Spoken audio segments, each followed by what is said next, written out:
पहले भक्तों को अभिनंदन करूं कि अनंत चतुर्दशी जैसा नाम ही है अनंत चतुर्दशी, जिसका कोई अंत नहीं होता। तो अनंत बोलने से ही होता है, इसका कोई अंत नहीं है। हम ऐसे भगवान भगवान तो सभी एक हैं, लेकिन हमारी हिंदू सनातन धर्म मान्यता में भिन्न भिन्न स्थानों पर भगवान के उनकी लीला के हिसाब से अन्य नामों से हम लोग उनको जानते हैं, और उसी रूप में उस इवेंट्स के रूप में हम लोग अलग अलग पूजा करते हैं। अनंत चतुर्दशी भाद्र मास शुक्ल पक्ष की चतुर्दशी के दिन ये प्रत्येक वर्ष मनाने का हमारा विधान है, और मूलतः ये भगवान विष्णु की पूजा की जाती है अनंत रूप में।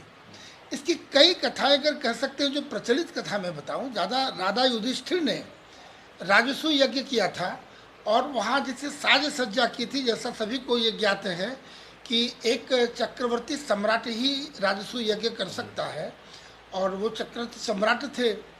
चक्रवर्ती सम्राट राजा युधिष्ठिर ने जब व्रत अनुष्ठान किया, बहुत बड़ा एक यज्ञ किया, तो उसमें जो साज सज्जा थे, मंडप में एक ऐसी व्यवस्था बनाई उन्होंने कि जल और थल का भिन्नता पता नहीं चल रहा था। जल भी थल की तरह लग रहा था और थल भी जल की तरह लग रहा था, और वहीं द्रौपदी भी थी दूर, वो देख रही थी।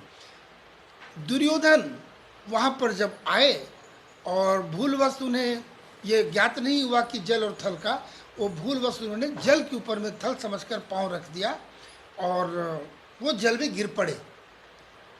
इस दृश्य को देखकर द्रौपदी ने एक व्यंग भरी हंसी के साथ में उनके मुख से भूलवश निकल गई कि अंधा का बेटा तो नेत्रहीन का बेटा तो नेत्रहीन अंधा ही होगा ना।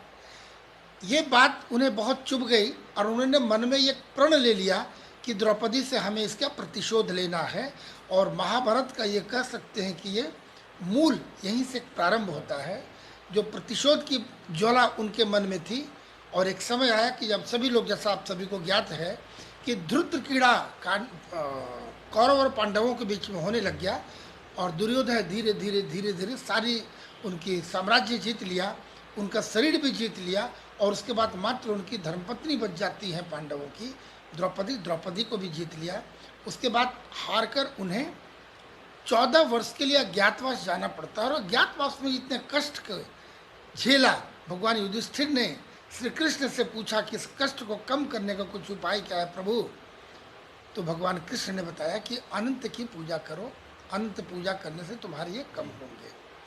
उन्होंने ये व्रत किया, फिर विधि विधान से उसकी पूजा की, और उनका दिन वापस बहुत अच्छा सुखमय बीत गया।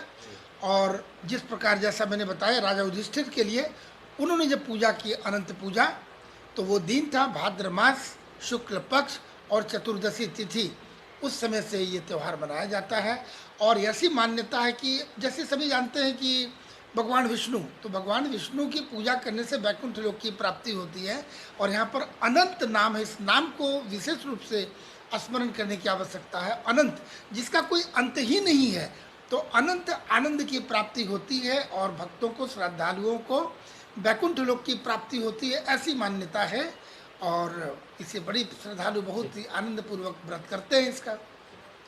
अनंत चतुर्दशी का व्रत जैसा मैंने बताया, तो श्रद्धालुओं को इसमें पूजा करने के लिए प्रातः जागरण सबसे पहला होता है। आज 8 बजे 9 बजे सोकर उठने की आदत पड़ गई लोगों को। ब्रह्म मुहूर्त में जगें, घर की साफ सफाई करें, स्वयं को नवीन वस्त्र हो तो ठीक, नहीं तो साफ सुथरे अच्छे वस्त्र पहनकर श्रद्धापूर्वक, आचार्य आज सुलभ हैं, किसी आचार्य को बुलाकर इनकी विधि विधान से पूजा करनी चाहिए, जो भगवान को प्रिय है। पीत पुष्प, पीला फल, इसी प्रकार से कुछ प्रसाद, चूर्ण वगैरह, पंचामृत वगैरह के साथ में भगवान को उपचार करके धूप दीप नैवेद्य पंचोपचार षोडशोपचार विधि से पूजा करके आचार्य के निर्देशानुसार ये सारी पूजा करें।